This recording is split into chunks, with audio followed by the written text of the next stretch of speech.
Едва ли имат нужда от представяне, но това са обикновени корабии или така наречените войнишки корабии.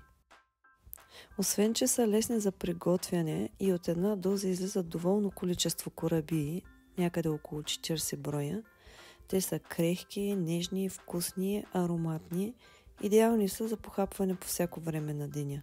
Рецептата, разбира се, е в описанието на видеото.